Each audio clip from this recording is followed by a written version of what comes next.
Welcome back, brothers and sisters. Tim, Brayden, Second Legacy, you are amazing, and thank you so much for showing up. Oh, she stepped in it, guys. She did it. She actually threatened violence, and I am personally dismayed, and I know Tim is too. Kamala Harris on Oprah, of all places, the place where women go to do whatever they do on Oprah, and she threatened violence. I'm so saddened, and we're going to walk through the entire thing because the gun lobby has struck again. Tim, this is going to be amazing. So, of course, hit that like button, subscribe to the channel, turn the notification bell on if you guys are liking this interface between the him and I. Sarcasm, humor, deployed on the daily for 2A. Tim, she did it. I am personally offended. She referenced violence. Yep, I was simply appalled when I saw the video clip come across my X feed this morning, and here I was all ready to vote for her. Man. And then she had to go and lay that out there. As Harry Sison said, she laid down the law, Brayden. She did. And we've got that. Yeah. Yep. And my inner purple hair lost all faith, and now I will be voting for Trump. Man, she had you. She had you, but then she lost you. Man, this type of violent rhetoric. I would just like to throw something out there, Tim.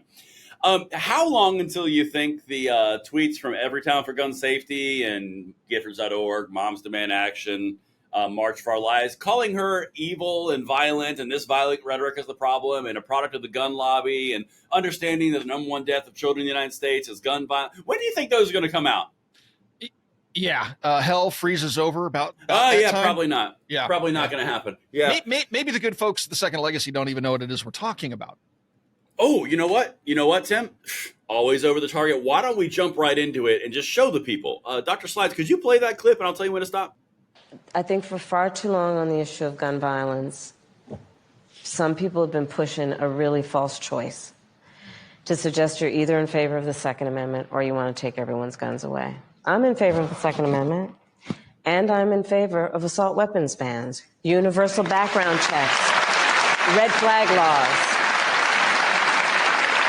And these are just common sense. These are just common sense. I thought it was so powerful at the convention when you said you have guns. No, at the debate. At the debate, I'm a gun owner. Tim Walz is a gun. I did not know that. If somebody breaks in my house, they're getting shot. Yes. I hear that. I hear that. Probably should not have said that. But my staff will deal with that later. Yeah. The look on Oprah's face was gold. Oh my God. She just sat there just deadpan face like, you just said that on live television. Oh, you did it. And we can't edit that Harris, one. The nervous cackle, dude. Every time she knows she steps in it. Oh, yeah. Absolutely. I'll have my staff deal with that later. Right. Yeah, what does your staff have a time machine? Because your staff can't remove things out on the internet, boo. Unless, of course, Tim, the staff is the media. She characterizes the use of a firearm as gun violence. So did she just say that she was willing to commit gun violence? I think she did. I think that's kind of the underlying premise here. I mean, there is no self-defense. There's just gun violence and no gun violence.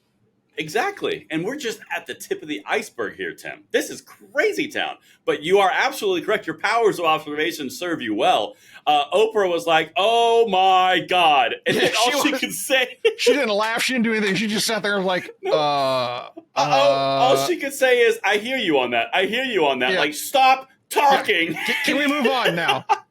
And anyway, so what else do you want to talk about? And then she's like doing that cackle laugh. She's like, I probably shouldn't have said that. No, boo, you shouldn't have. You just said you wanted to commit gun violence. My staff will deal with that later. Oh, will they? Don't worry. The staff show it coming up in a second, Tim. I know you're excited. Yeah, oh, yes, General. Yes, General. Oh, my God. The General of Team Awesome. Yeah.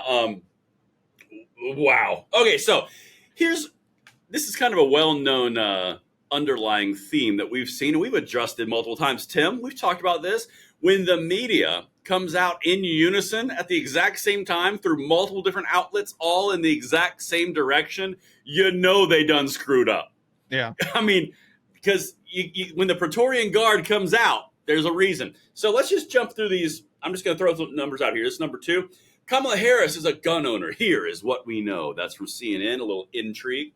From USA Today, this is number 3. Gun owner Kamala Harris says they're getting shot if intruder breaks into her house. And number 4, Harris tells Oprah, if somebody breaks in my house, they're getting shot. And that one, I believe, is from, there's USSDA, CNN. I think that one, I can't remember. It was another one. But yeah, that says a thing when they come out like that. And I got a few little snippets we're going to show you. But here's what Tim was referencing. Number 5, talk about spin. Oh, my God. Yeah. Harry Sison. Wow. Oh. She's laying down the law, Tim. Don't you see it? She just laid down the law when she threatened violence on people. Now, let's say that Trump said, if I catch somebody on my golf course with a rifle, they're getting shot. They'd be like, he said he's going to shoot people on his golf course. He's going to kill people. He's going to kill all of them. He's going to kill all of us. Save democracy. Yep. Dude. That's how they do it. Oh, my God. That's exactly how they do it. But when their little amazing empty suit right here comes out and says, I'm just going to shoot people. Yeah. The cackle negates everything that you just said previously, though. So if Trump would adopt the hand flopping and cackling. Yep. Maybe Trump should do that. Yeah. Maybe, people immediately forget about the stupid thing you just said, and then they're just like focused on your stupid behavior. Yeah, exactly. So maybe Trump should trade in his patented trademark Trump dance, this little move right here, for the cackle with the hand wave. Maybe that's the magic. You never know. Well, let's look at what the staff is doing, Tim, because we have to follow up with the staff because they're going to fix it. Yeah, we've covered this, right? Here come the fixers. So, here come the fixers, and this is the media first, of course, citing said fixers. This is number 6. Kamala Harris, revelation at the most recent presidential debate, said that she is a gun owner, and it caught some viewers by surprise. Okay, first of all, the only people it caught by surprise are the ultra virtue signaling lefty purple hairs. That's the only people that are like, yeah, no. She supports the gun lobby? Did you see the big old white dude for Harris sitting there after everybody started clapping? He's like looking at the people left and right, and he goes, she's got a gun. And he's like, I can't. Okay. It's like Harry Sison. Clap for this? Yeah. I'm anti-gun until my dear leader says they're pro-gun. Then I'm pro-gun too. And now I'm pro-gun all of a sudden. It's weird. That's exactly right. Well, now let's hear. Dude, goose stepping all day long. Not like in Springfield, Ohio, though, because that's a dangerous place for geese. Little current event joke for the people. This is number 7. And Thursday night, this is the Harris suggestion on Oprah Winfrey, the virtual campaign. If someone breaks in the house, they're getting shot, from CNN. Harris's gun, this is so mind-boggling to me.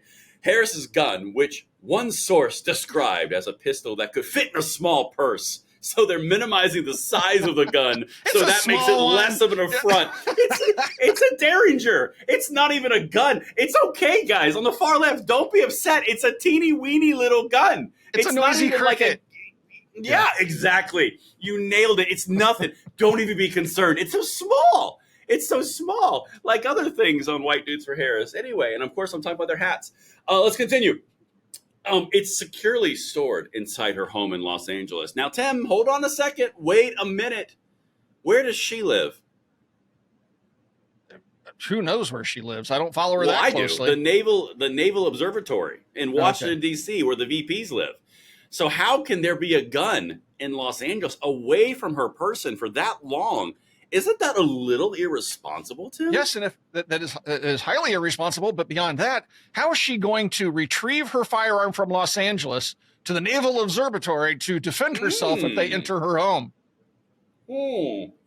Are they saying here she doesn't even really have a gun, folks? It's locked somewhere in Los Angeles, and she hasn't seen it in 30 years.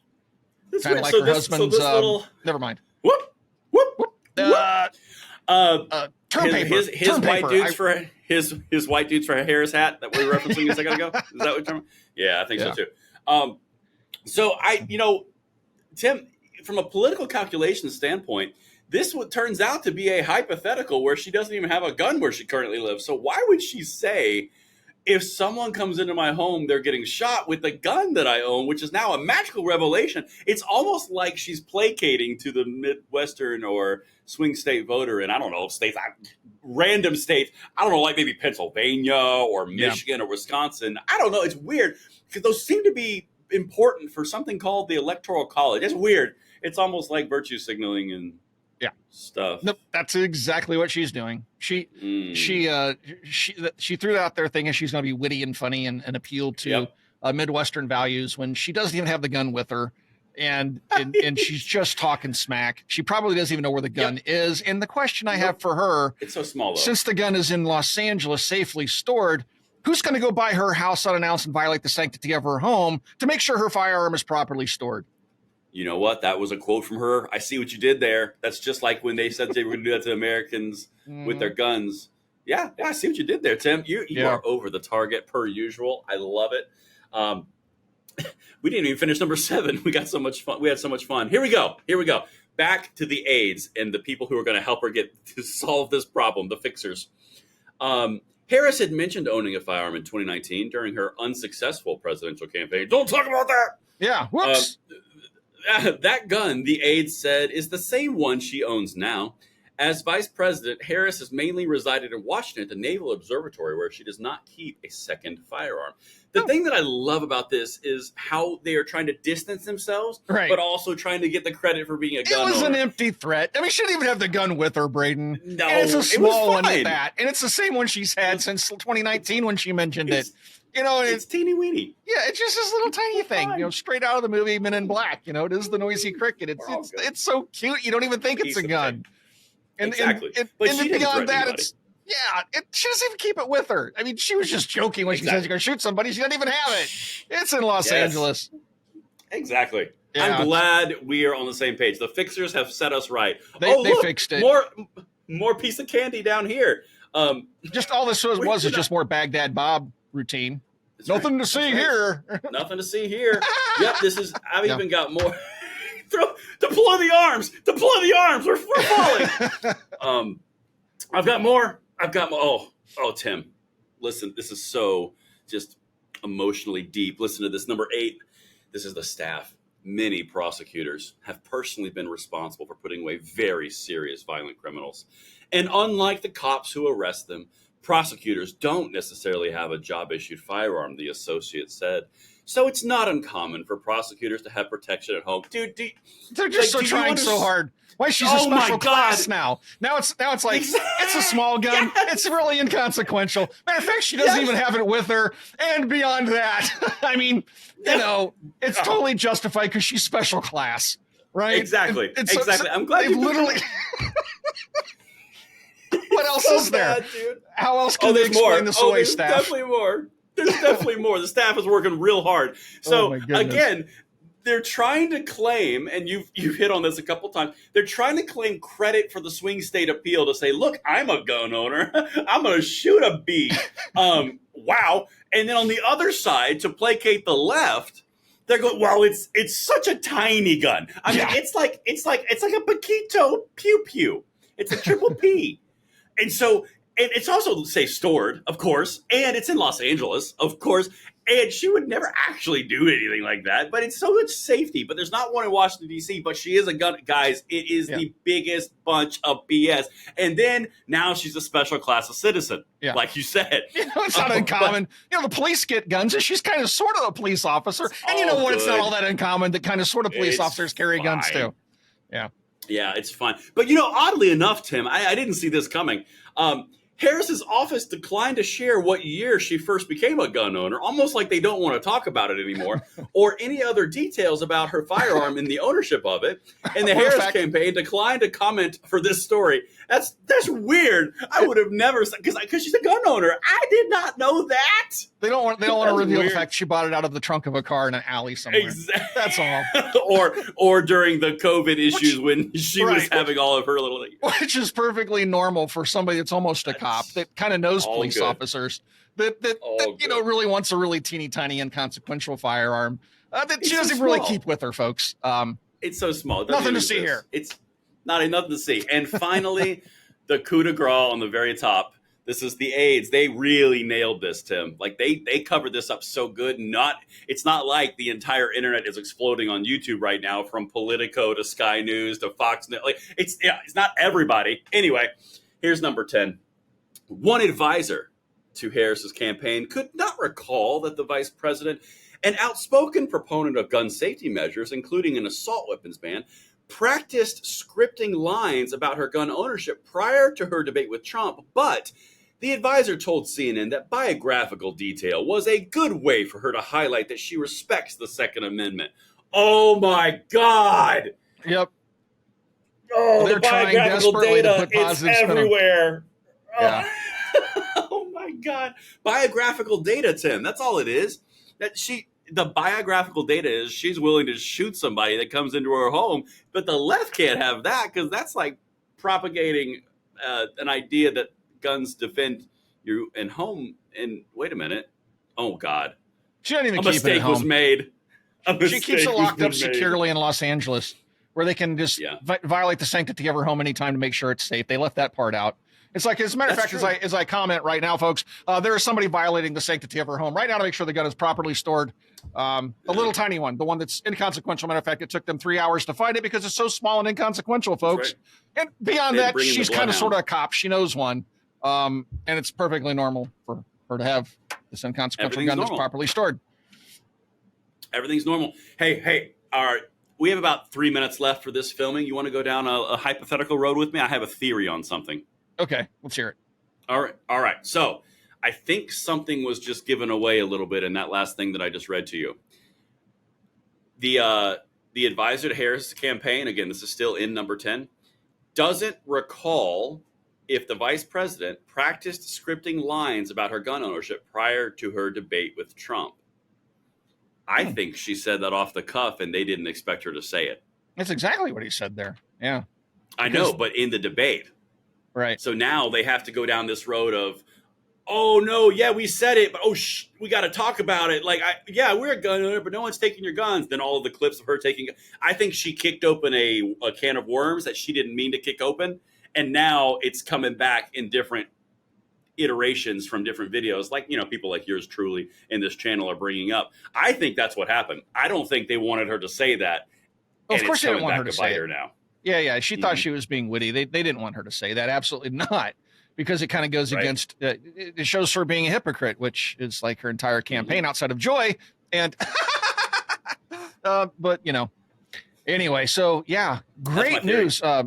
Kamala, let's make sure that you're being a responsible gun owner. We just, look, we're fine with you owning a gun. It's just Braden and I want to be able to violate the sanctity of your home to make sure it's stored properly. It's only reasonable. Thank you for watching Second Legacy, and we'll talk to you guys soon.